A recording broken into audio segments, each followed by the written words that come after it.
abnormalitas dari struktur kromosom yang balance.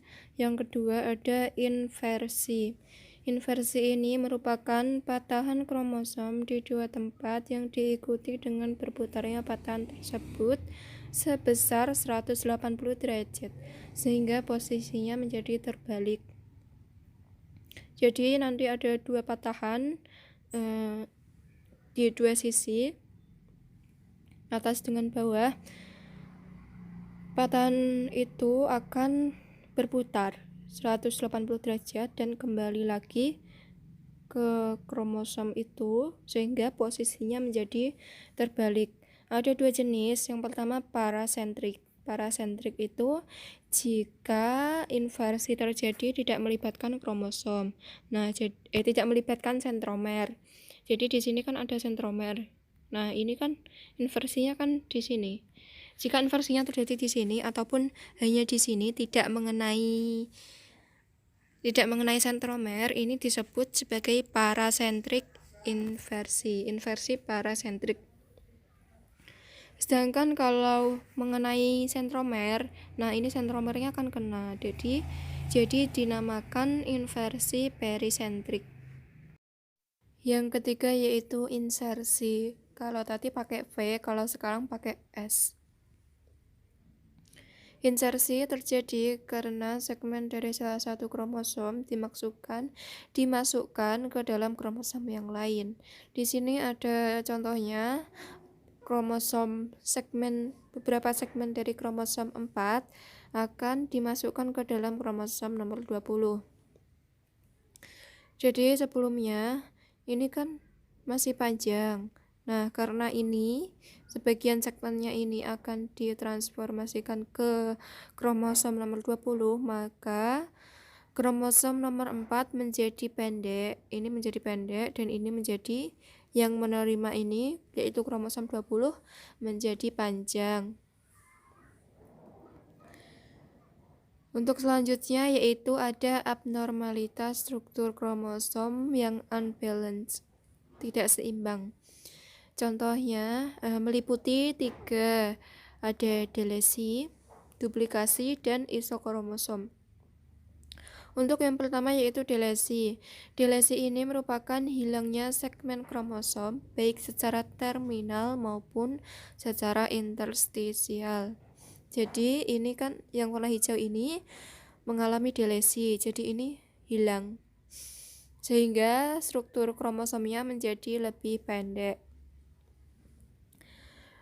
Delesi terjadi secara terminal jika delesi terjadi di bagian ujung atau bagian terminal dan disertai hilangnya material kromosom. Kalau secara interstisial yaitu terjadi di dua tempat tetapi pada kromosom yang sama, disertai pula hilangnya material kromosom. Nah, jika delesi ini mengenai sentromer yang tengah ini, maka pada saat pembelahan sel, kromosom ini tidak akan mampu berikatan dengan benang spindle, sehingga kromosom tanpa sentromer akan hilang dan tidak diwariskan. Meskipun delesi ini hanya terjadi di sebagian kecil, dan bagian itu mengandung informasi genetik yang sangat penting, maka bisa fatal. Contohnya yaitu pada kromosom autosom manusia ada sindrom Cri-du-Gat, sindrom tangisan kucing. Nanti akan kita bahas di slide selanjutnya. Yang kedua yaitu ada duplikasi. Duplikasi ini merupakan penggandaan dari sebagian segmen kromosom. Jadi bisa dilihat di gambarnya ini di sebelah kiri. Di sini kan ada beberapa bagian kromosom yang diberi warna merah sama hijau. Itu mengalami duplikasi sehingga ini kan double. Duplikasi ini tidak menyebabkan hilangnya informasi genetik pada organisme, tetapi karena penambahan jumlah gen untuk sifat tertentu bisa menimbulkan ketidakseimbangan ekspresi gen atau dikenal dengan pengaruh dosis, karena kan double, berlebihan. dosisnya terlalu lebih atau terlalu tinggi. Contohnya ada mata bar atau mata sipit pada Drosophila melanogaster. Yang ketiga yaitu ada isokromosom. Isokromosom ini terjadi karena terjadi delesi pada salah satu segmen lengan. Jadi satu segmen lengan ini akan terdelete atau terhapus. Jadi ini hilang, kemudian kan ini hilang. Ini itu akan digantikan oleh segmen lengan yang lain. Yang atas ini kan masih, jadi ini akan menduplikasikan dirinya sehingga menjadi kromosom yang identik. Ini adalah abnormalitas atau kelainan dari struktur pada kromosom autosom. Yang pertama yaitu ada sindrom Cri-du-Chat atau sindrom tangisan kucing, terjadi akibat dari delesi sebagian kecil ujung lengan pendek kromosom nomor 5. Simbolnya 5P men atau del kurung 5P kurung tutup. Del berarti delesi, kalau 5 kromosom nomor 5, kalau P berarti lengan pendek, kalau lengan panjang simbolnya pakai Q. Nah, jadi di sini di pojok kanan atas ini kromosom nomor 5 mengalami delesi pada sebagian kecil ujung lengan pendeknya. Cirinya keterbelakangan mental, suara tangisannya lemah, suaranya melengking seperti kucing karena kelainan pada laring. Berat badannya di bawah normal, tubuhnya kecil dan tinggi badan di bawah rata-rata. Serta mereka biasanya tidak bisa bertahan hidup lama, bisa meninggal saat masih bayi ataupun masih anak-anak.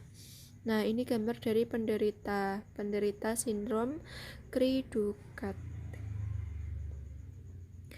Yang kedua yaitu ini sindrom Wohl-Hirschsprung.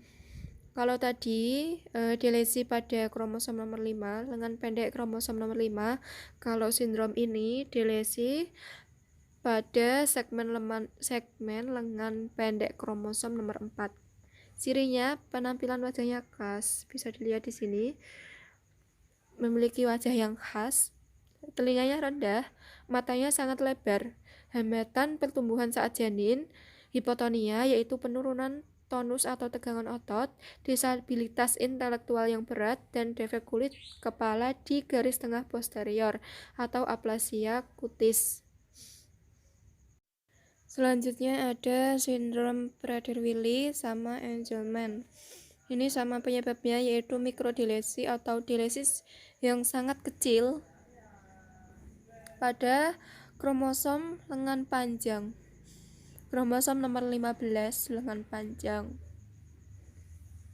Kedua sindrom ini terjadi akibat gen dari lokus yang sama, baik dari ibu atau ayah memberikan ekspresi gen yang berbeda. Sindrom ini karena dia tidak terpaut pada kromosom gonosom, maka bisa terjadi oleh perempuan atau bisa dialami oleh perempuan dan laki-laki. Tapi bedanya di sini, kalau Prader-Willi syndrome diwarisi atau diturunkan dari ayah, kalau Angelman dari ibu. Cirinya yang Angelman, matanya juling, bisa dilihat di gambar sebelah kanan, mengalami ataksia yaitu gangguan koordinasi otot, skoliosis, kelengkungan tulang belakang secara lateral atau menyamping, dan gangguan tumbuh kembang. Selanjutnya yang Prader-Willi syndrome yang diturunkan oleh ayah. Cirinya berkurangnya aktivitas janin saat kehamilan, hipotonus, keterbelakangan mental, obesitas, perawakannya pendek, hipogonadisme, kelainan gonad. Gonad itu kelenjar seks. Kalau pada perempuan itu berarti pada ovarium. Hormonnya hormon estrogen. Kalau pada laki-laki testis, hormonnya testosteron. Selanjutnya yaitu mengalami strabismus. Ukuran tangan dan kakinya kecil. Nah, ini dilihat gambarnya di sebelah kanan bawah. Selanjutnya yaitu ada sindrom Jacobsen. Disebabkan oleh delesi terminal lengan panjang nomor 11. Cirinya cacat jantung, cacat intelektual, kepalanya kecil, telinganya rendah, kelopak matanya turun, bibir atasnya sangat tipis, batang hidungnya itu lebar, bisa dilihat di gambar. Terus mengalami distraksi, hiperaktif, gangguan komunikasi, dan interaksi sosial. Nah, ini yang terakhir yaitu ada abnormalitas struktur kromosom pada gonosom. Ini adalah contoh dari duplikasi terjadi pada lalat buah Drosophila melanogaster. Mata bar pada Drosophila ini disebabkan karena adanya duplikasi kromosom X pada segmen nomor 16A. Jadi karena dia terpaut oleh kromosom X, maka hanya terjadi pada lalat betina. Alel bar terletak pada kromosom X dan perannya yaitu mengatur jumlah faset dalam mata majemuk Drosophila. Jadi jika terjadi duplikasi, maka gennya kan bertambah. Maka ini bisa mengakibatkan jumlah fasetnya menurun. Kalau fasetnya menurun, maka ukuran matanya akan mengecil. Nah, ini gambarnya di sebelah kanan bawah.